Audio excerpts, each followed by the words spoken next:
El palacio se había preparado para cada escenario excepto este.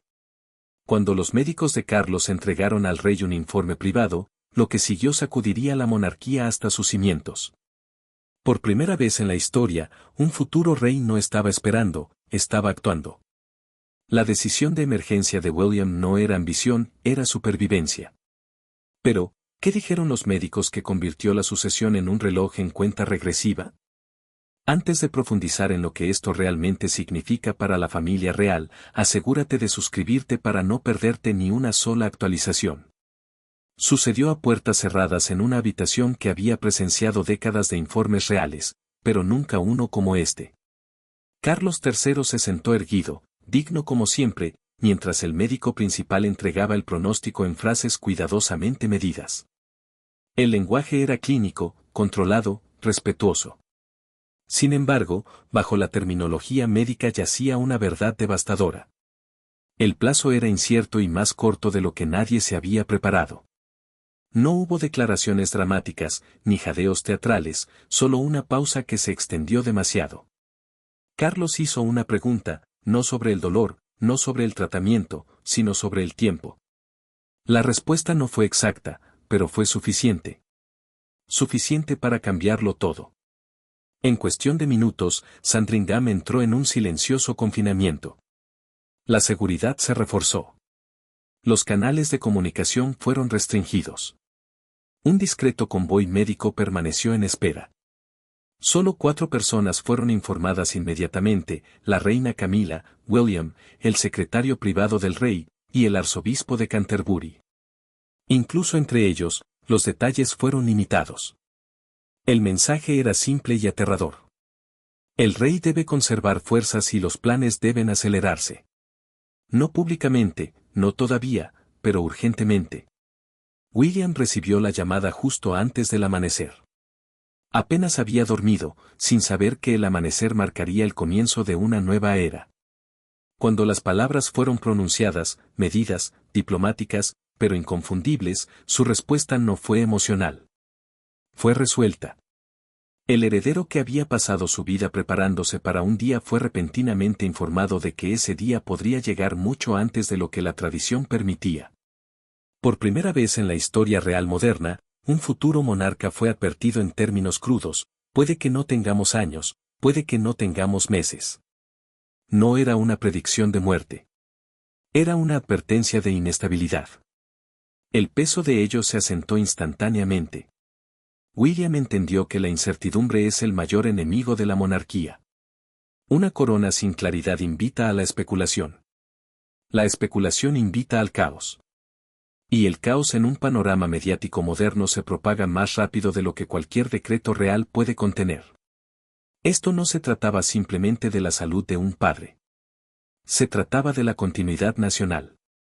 La Commonwealth, el juramento militar, la Iglesia, el frágil hilo de equilibrio constitucional que une todo.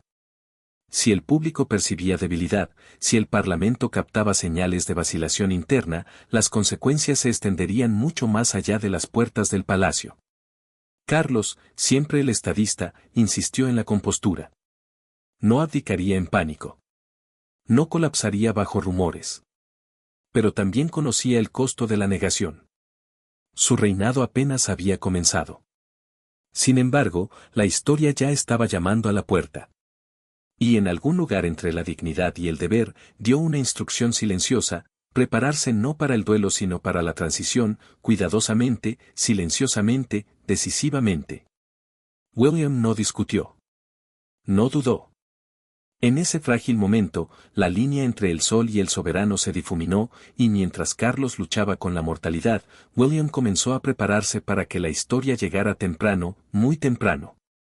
Antes de que saliera el sol, William había convocado a sus asesores más confiables. Sin ceremonia, sin cámaras. Esto no se trataba de tradición. Se trataba de preservación. Con Carlos descansando bajo observación médica, William redactó un plan que ningún miembro de la realeza había tocado jamás: una coronación sin una muerte. En las horas después de enterarse de la condición de su padre, William no se retiró al duelo ni esperó instrucciones. Se movió con precisión. Un mensaje discreto fue enviado a su círculo íntimo solicitando una reunión inmediata bajo la más estricta confidencialidad. La ubicación estaba fuera de los registros. La lista de asistentes, extremadamente reducida. Los presentes entendieron la magnitud. Esta no era una sesión de planificación. Era una sala de guerra. Lo que estaban a punto de poner en marcha nunca se había intentado en la historia real moderna. La reunión comenzó con una sola frase de William: la corona no puede esperar. Lo que siguió fue sin precedentes. Transcripciones filtradas más tarde revelaron que el término transición acelerada se usó repetidamente. Los asesores discutieron sobre las implicaciones constitucionales, cautelosos de cómo el público podría interpretar tal maniobra.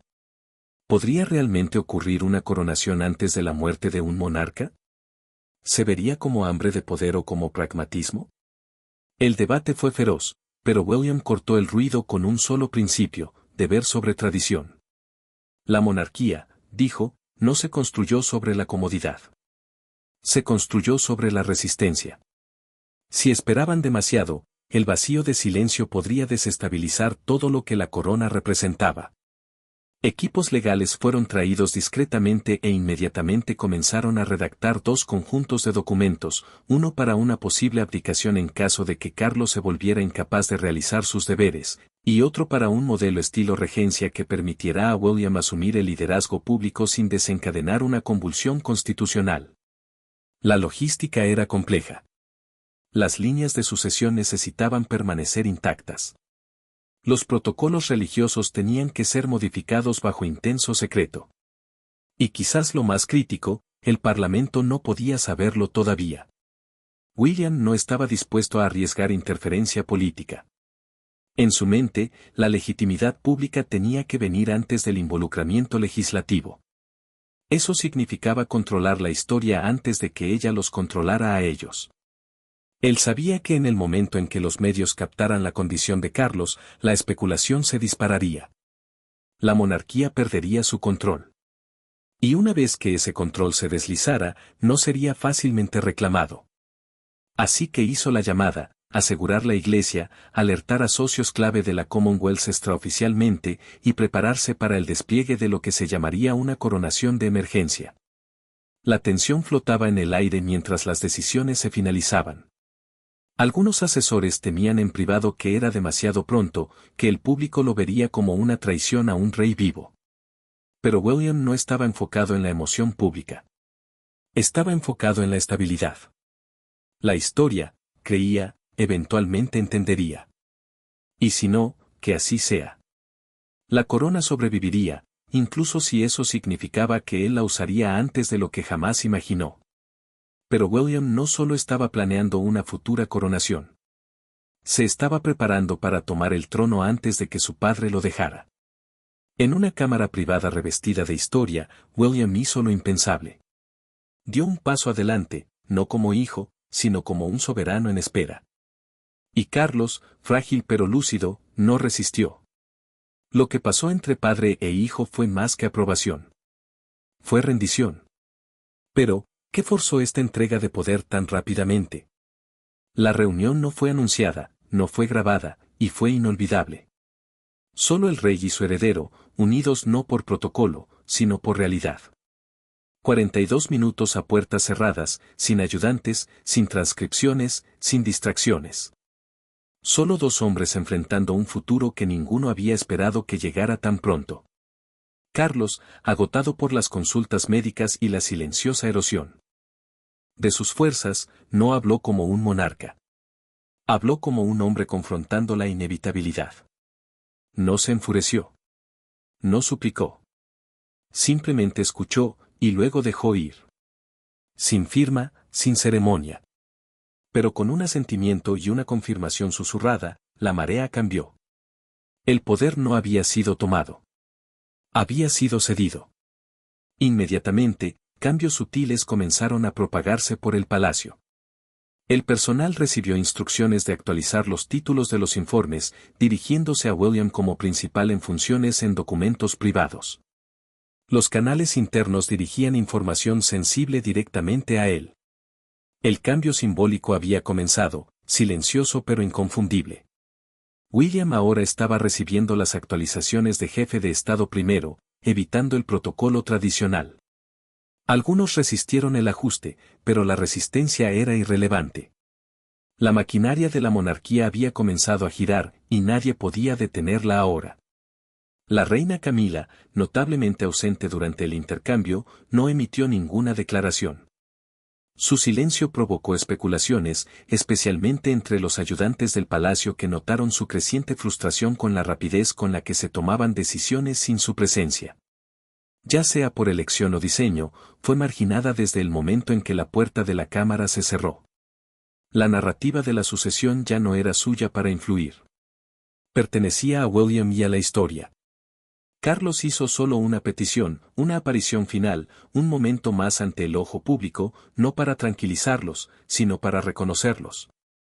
Sería una despedida sutil envuelta en el lenguaje de la continuidad. No quería duelo, ni drama, ni salida televisada, solo una reverencia final, breve y deliberada.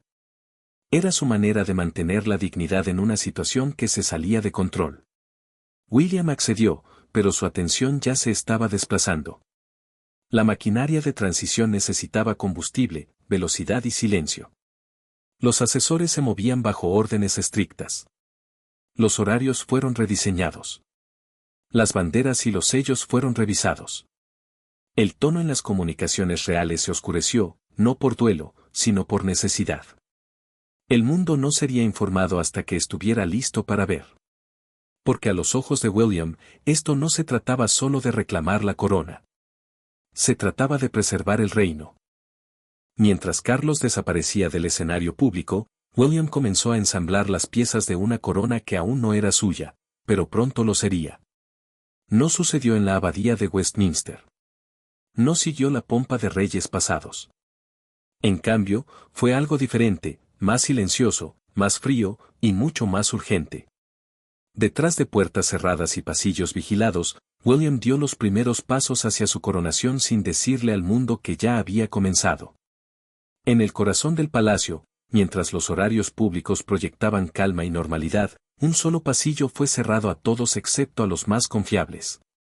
Al final de la capilla real, normalmente un lugar de reflexión, fue transformada en algo mucho más potente.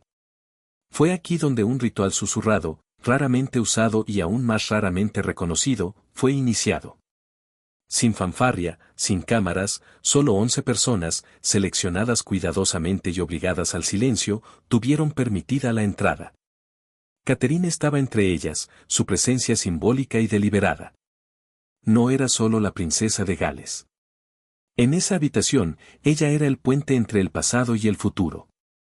En el centro del ritual, una reliquia emergió de un estuche forrado de terciopelo, un anillo usado por última vez por Jorge V, que se decía simbolizaba la callada fortaleza de un monarca reluctante. Deslizado en el dedo de William, era menos un adorno y más una herencia. Un momento capturado no por fotógrafos del palacio, sino por una sola imagen borrosa que más tarde se filtraría, encendiendo 1000 teorías. En ella, William está solemne, el anillo visible, el ambiente inconfundible. Un ayudante real escuchado afuera de la capilla murmuró 6 palabras que definirían el momento para siempre: este es el comienzo del reinado. Pero oficialmente, nada había cambiado. No se hicieron declaraciones, no se ajustaron horarios.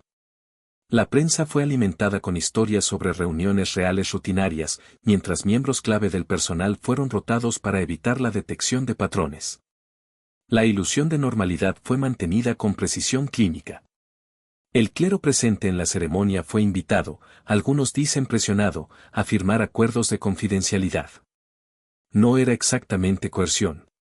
Era tradición reimaginada bajo coacción.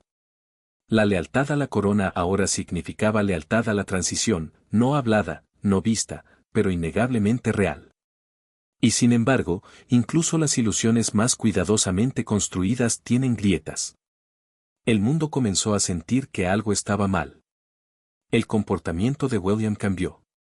Las raras sonrisas públicas de Catherine se volvieron más reservadas. Las declaraciones de los portavoces reales se sentían cada vez más vacías, como si fueran pronunciadas con los dientes apretados. La monarquía estaba operando en un ritmo diferente, medio paso adelante de la realidad. Los conocedores sabían la verdad. Esto no era anticipación. Esta era la sucesión desarrollándose en cámara lenta, deliberadamente envuelta en ritual y secreto para evitar el pánico y ganar tiempo. Aún así, fuera de las puertas del palacio, el silencio que rodeaba a un hombre crecía más fuerte que todo lo demás combinado. Carlos, ¿dónde estaba? Habían pasado días desde su última aparición. Sin imágenes, sin videos, sin apretones de manos cuidadosamente orquestados ni cortes de cintas, solo ausencia. Y mientras el público comenzaba a hacer preguntas que el palacio no estaba preparado para responder, la narrativa amenazaba con escapar de su control. Pero mientras William ascendía en las sombras, el mundo comenzó a notar algo extraño. Carlos había desaparecido. Pasaron días. Sin metraje, sin saludo desde el balcón, sin informes. El rey se había ido. Los rumores se arremolinaban. ¿Había colapsado? Estaba bajo sedación o peor. Detrás de las paredes del palacio, una tormenta silenciosa se gestaba. Algunos temían que William se había excedido. Otros creían que no había ido lo suficientemente lejos. El último avistamiento confirmado de Carlos lo ubicaba en Sandringham. Escoltado por un mínimo detalle, supuestamente para descanso y recuperación. Pero desde el momento en que desapareció detrás de esas paredes de la finca, nada emergió. Sin imágenes, sin mensajes escritos a mano, sin señales de vida. El Palacio de Buckingham, conocido por sus declaraciones cuidadosamente redactadas durante tiempos de crisis, emitió una actualización vaga y estéril: el rey estaba descansando bajo estrecha supervisión médica. Pero la declaración planteó más preguntas de las que respondió. ¿Descansando de qué? ¿Cuán seria era su condición? Y lo más importante, ¿por qué el hombre que llevaba la corona había quedado completamente en silencio? En el Parlamento, los murmullos se convirtieron en debates a puerta cerrada. Los parlamentarios de la oposición exigieron claridad, citando la estabilidad constitucional y el derecho del público a la transparencia. Si el monarca ya no era capaz de ejecutar sus deberes, entonces los protocolos de sucesión necesitaban ser activados oficialmente. Pero nada formal llegó. Ningún consejo de regencia fue nombrado. Ninguna abdicación declarada. Era una monarquía suspendida en el limbo, orquestada por un príncipe que ahora caminaba por una línea tan delgada que apenas existía. William no se había anunciado como rey, pero tampoco lo había negado. Dentro del palacio, la presión aumentaba. Camila, una vez la fortaleza junto a Carlos, supuestamente hizo varias solicitudes para una aparición en los medios o una actualización controlada de su esposo. Cada vez su solicitud fue retrasada o redirigida. Los conocedores comenzaron a susurrar sobre tensión entre la reina y el campo de William. Ella quería que el mundo viera a Carlos vivo. William quería que el mundo se preparara para cuando él ya no lo estuviera. Las dos visiones del legado estaban ahora abiertamente en guerra. Una aferrándose al presente, la otra precipitándose hacia el futuro. En línea, el vacío de verdad encendió un incendio forestal. Las teorías conspirativas tomaron fuerza como hiedra. Carlos había sido sedado para prevenir un colapso público, ya había fallecido y el palacio estaba retrasando para la logística de transición. Algunos incluso especulaban que William había forzado una orden silenciosa de incapacitación para evitar que su padre retractara el consentimiento verbal. Nada de ello podía ser probado. Pero con cada hora de silencio, las teorías ganaban tracción. Y entonces Catherine apareció. No estaba programada. No habló. Pero su presencia solitaria en una visita a un hospital militar, normalmente un asunto conjunto, envió un mensaje atronador. ¿Dónde estaba Carlos? ¿Por qué William no estaba junto a ella? ¿Era esto un lanzamiento suave de un nuevo orden real? Su compostura era impecable, pero su soledad hablaba por sí sola. Incluso la prensa no podía ignorarlo. Los titulares cambiaron de actualizaciones de salud a vigilancia de sucesión. El público ya no estaba solo curioso. Se estaban preparando. El silencio había sobrevivido a su propósito. Si la monarquía iba a sobrevivir a la sospecha, necesitaba claridad. William lo sabía. Y sabía que la ventana para actuar se estaba reduciendo. El momento ya no se estaba acercando. Había llegado. Pero mientras el silencio se profundizaba, William hizo su movimiento más audaz hasta ahora, convocando a la iglesia y a la corona estate para comenzar la fase final. Nunca se suponía que sucediera así. Pero William hizo la llamada. Las ruedas de la coronación comenzaron a girar, y esta vez no había vuelta atrás.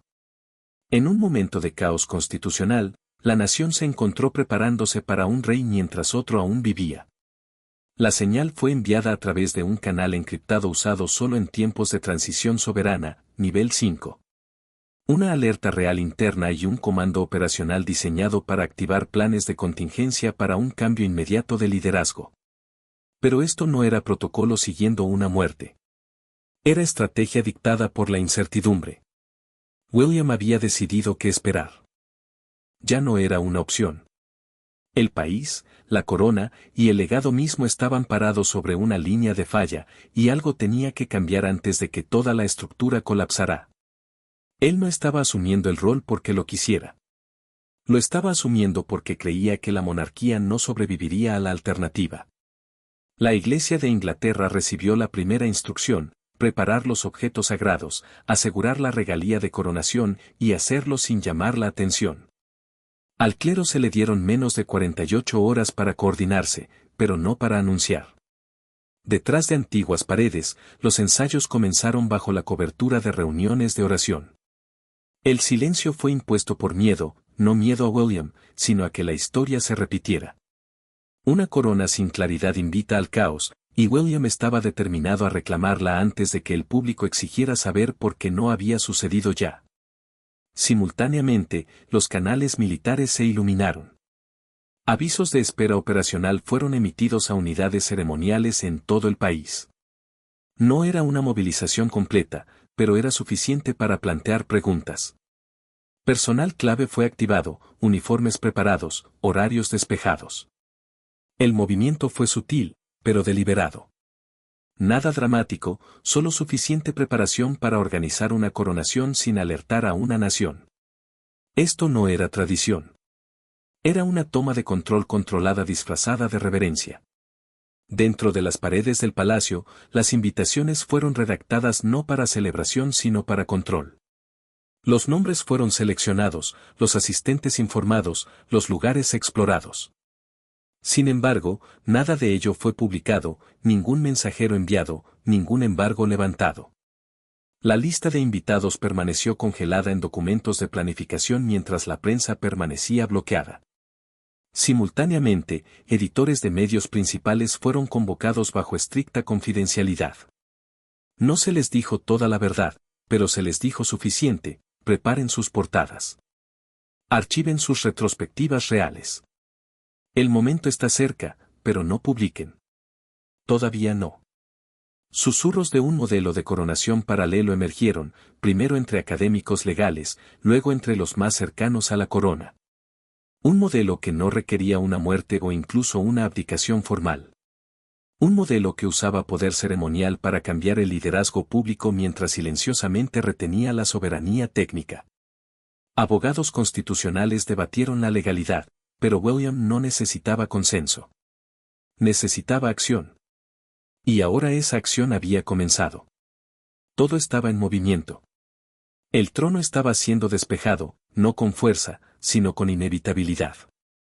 El mundo todavía no conocía la verdad completa sobre la condición de Carlos. Pero estaba a punto de saber algo mucho más inmediato. Su reinado había terminado en silencio, y el de William había comenzado en las sombras. Y mientras las noticias comenzaban a difundirse, una persona rompió el silencio con una amenaza que podría descarrilar todo. El príncipe Harry voló sin anunciar. Sin horario, sin medios, solo rabia. El regreso de Harry no se trataba de duelo. Se trataba de poder. Con Carlos inalcanzable y William tomando el trono, el hermano menor lanzó un último intento de detener lo que él llamó una toma de control hostil del legado. Aterrizando bajo el radar en una terminal privada cerca de Londres, Harry llegó flanqueado por protección cercana, pero no por Meghan. Su ausencia fue ensordecedora, interpretada por muchos como protesta o protección. De cualquier manera, estaba claro que Harry no estaba aquí para sanar viejas heridas. Estaba aquí para encenderlas. En cuestión de horas, su equipo comenzó a filtrar correspondencias cuidadosamente seleccionadas a periodistas de confianza, correos electrónicos, memorandos y notas personales, destacando que Harry nunca había sido formalmente informado de ningún plan de coronación. Él pintó un cuadro de exclusión, un acto deliberado de borrado orquestado por su hermano. Su mensaje era claro: esto no se trataba solo de la corona. Se trataba de traición al más alto nivel. La confrontación, cuando finalmente ocurrió, era inevitable. Detrás de las puertas de Clarence House, con el aire aún pesado de la última sesión de estrategia real, Harry y William se encontraron cara a cara. Lo que siguió no fue una reconciliación. Fue un ajuste de cuentas. Las voces se elevaron. Las acusaciones volaron. William se mantuvo firme, la emoción enterrada bajo el mando. Harry, sin filtros y volátil, lo acusó de convertir la sucesión en un golpe de Estado. Papá no está muerto, espetó. Pero estás actuando como si nunca hubiera importado. William respondió no con disculpas, sino con silencio. El silencio de un hombre que creía que ya había ganado. La reunión duró menos de una hora, y cuando terminó, Harry salió furioso, visiblemente sacudido, pero desafiante. Esa misma noche, murmullos legales comenzaron a surgir. Sus asesores supuestamente estaban explorando medidas cautelares de emergencia, documentos que podrían detener o retrasar la coronación por motivos constitucionales. El argumento, que cualquier transferencia de poder sin reconocimiento público o parlamentario del estado médico del rey era ilegítima. Ya no se trataba solo de óptica. Era un campo minado legal, y Harry acababa de pisarlo. Mientras los medios luchaban por interpretar lo que realmente significaba el regreso de Harry, los conocedores afirmaron que William se negó a reunirse de nuevo. Él ha tomado su decisión, supuestamente dijo William. Y yo he tomado la mía.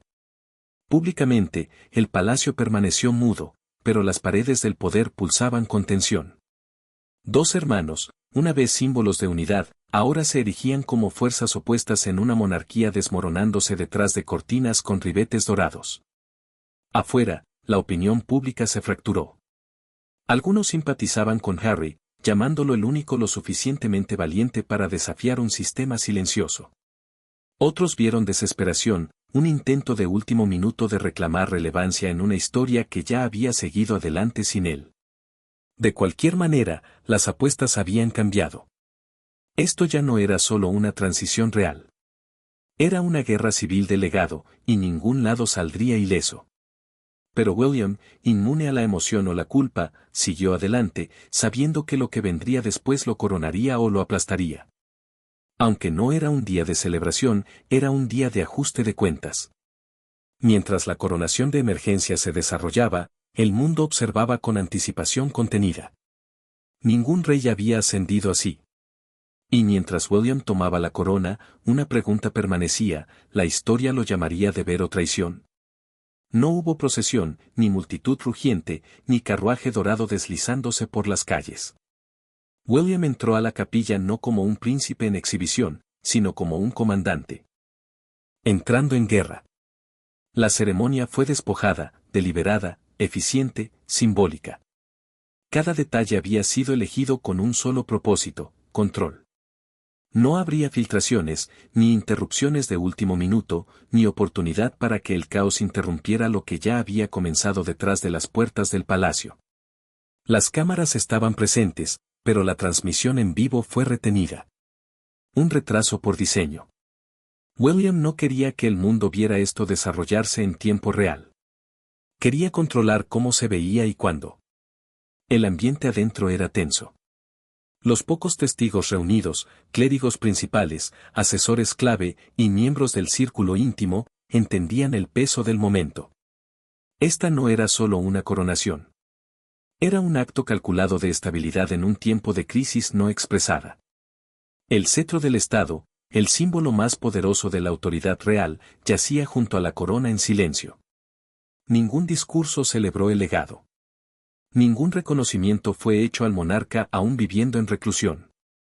El nombre de Carlos estaba ausente de la liturgia. Su imagen removida de la escenificación. El mensaje era inconfundible. Esta no era una entrega. Era un reinicio. Catherine estuvo junto a William durante todo el proceso. Su papel, silenciosamente crucial. Su presencia no era ornamental. Era esencial. Cuando ella colocó el manto sobre sus hombros, no fue solo como esposa. Fue como el puente entre lo que era y lo que sería. Su silencio durante las semanas anteriores, sus apariciones estratégicas y su inquebrantable compostura ahora culminaron en un gesto más poderoso que las palabras. Ella no estaba al lado de un rey en espera. Estaba parada junto al rey que la monarquía ya había aceptado. El momento final llegó. William dio un paso adelante y levantó el cetro. No le fue entregado, no fue otorgado, sino reclamado. En ese único acto, el pasado fue cortado. La transición ya no era hipotética. Estaba completa. Por primera vez en siglos, la corona había cambiado de manos sin muerte, sin abdicación, sin anuncio, solo acción. La transmisión, cuando finalmente salió al aire, fue editada con precisión. Cada fotograma afilado, cada pausa medida. La reacción pública fue inmediata y dividida. Algunos lo llamaron visionario, otros sacrilegio. Pero no importaba. La corona se había movido. La monarquía, le gustara al público o no, tenía una nueva cara. Pero mientras la nación se inclinaba ante un nuevo rey, el palacio aún guardaba un último secreto. Carlos había dejado algo atrás. 3 horas después de la coronación, una carta escrita a mano fue publicada a la prensa, firmada por Carlos. En ella, un padre habla a un hijo, un rey a su heredero. Y en sus páginas, la verdad sale a la luz, no de traición, sino de resignación, de un hombre que sabía que estaba perdiendo tiempo y eligió el legado sobre el ego. La carta llegó no a través de los canales oficiales de medios del palacio, sino a través de una fuente inesperada, la Oficina de Archivos Reales, acompañada de una declaración sellada confirmando su autenticidad y la plena bendición de Carlos para su publicación. En una era dominada por declaraciones digitales y transmisiones pregrabadas, el impacto de una carta escrita a mano, tangible, vulnerable y inquietantemente final, cayó como un trueno en cada sala de redacción y estudio de televisión. Fechada solo 2 días antes de la coronación de emergencia, la carta fue escrita de puño y letra de Carlos, firme pero cruda, llena de tristeza y una claridad sorprendente. No había defensas, ni amargura, ni aferrarse al poder, solo confesión y una silenciosa rendición ante lo inevitable. La carta abrió con un reconocimiento de la verdad que el palacio se había negado a confirmar. Sí, el rey había sido diagnosticado. Sí, la condición era seria. Y sí, su tiempo como monarca funcional había terminado mucho antes de que el público fuera informado. Pero más que la enfermedad, Carlos confesó algo que pocos esperaban. Él había visto el cambio en William mucho antes de que los doctores le entregaran el cronograma. La manera en que su hijo cargaba con la responsabilidad, tomaba decisiones en silencio, mantenía la institución unida en el creciente vacío. En las palabras de Carlos, hay una diferencia entre esperar para liderar y estar listo para liderar. Mi hijo se había convertido en lo segundo, y yo, en lo primero. No había adulación, ni lenguaje ceremonial, solo la voz de un padre despojada de corona y título. Él admitió que la presión de aguantar, de parecer fuerte, lo había cegado a lo que la monarquía más necesitaba, continuidad sin colapso. Le pedí a William que actuara, reveló la carta, antes de que el mundo se diera cuenta de que la corona no tenía piloto. Esa sola línea reencuadró toda la narrativa. William no había tomado el poder.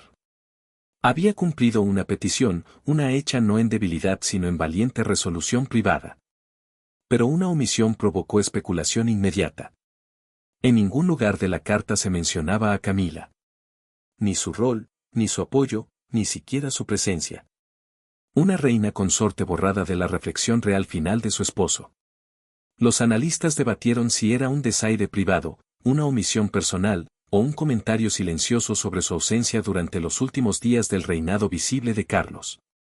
Cualquiera que fuera la razón, el silencio hablaba por sí solo y seguiría siendo uno de los misterios más susurrados de la carta.